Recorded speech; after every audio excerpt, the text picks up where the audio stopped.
नमस्ते लसो म पूर्णिमा फेरि पनि तपाईँहरूको सामु अन्डा चाउमिन बिहानै अन्डा चाउमिन खाने भनेर चाहिँ कस्तो भोक लाग्दा चाहिँ एक्सर्साइजहरू गरेर अब एक्सर्साइज गरेर नि यस्तो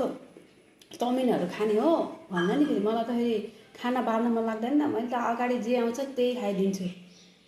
जब बच्चाको त्यो कुरकुरेले त्यो त खाइदिन्छ यो त झन् मेरो लागि केही पनि होइन मलाई त्यति बिति स्लिम पनि बन्नु मन छैन हौ फेरि चिलिम फर्किन्छ जे होस् मलाई चाहिँ अलिअलि घटाउनु मन छ त्यति मात्रै हो त्यो म स्लिम जिरो फिगर बनाउन खोजेको चाहिँ होइन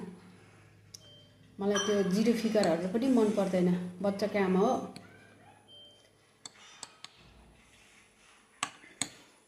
ए बिहानै चाउमिन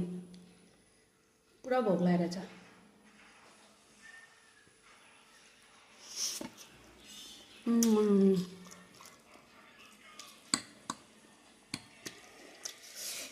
मैले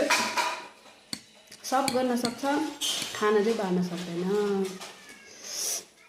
खाना त फेरि मैले दबाएर खाइदिन्छु नि आमा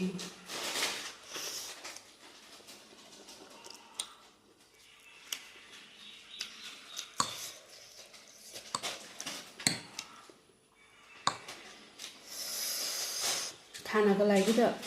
यत्रो दुःख है बारेर मुख बारेर हुन्छ क्या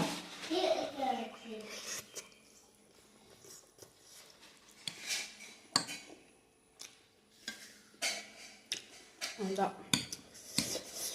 रणवीर र पुरा चाहिँ भुइँमा बसेर खाँदैछ म त यो मुखबङ गर्न लाएर भएर मात्रै हो माथि बसेर नत्र हामी सबै भुइँमै खान्छ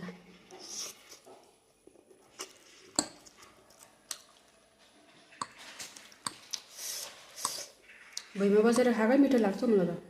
पलेटी कसेर मजाले आनन्दले यहाँ यस्तो बस्छ टुक्रुक्क बस्छ जस्तो लाग्छ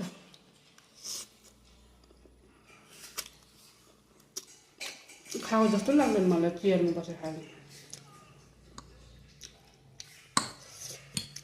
के नभुक्यो कहाँ अड्क्यो जस्तो लाग्छ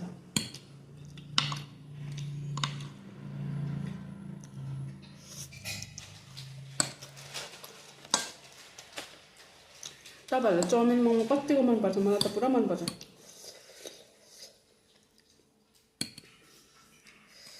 आफूले बनाएर खायो भने चाहिँ न्याक्कै लाग्छ एक दिन पुरै न्याक्का लाग्छ भोलि फेरि याद आइहाल्छ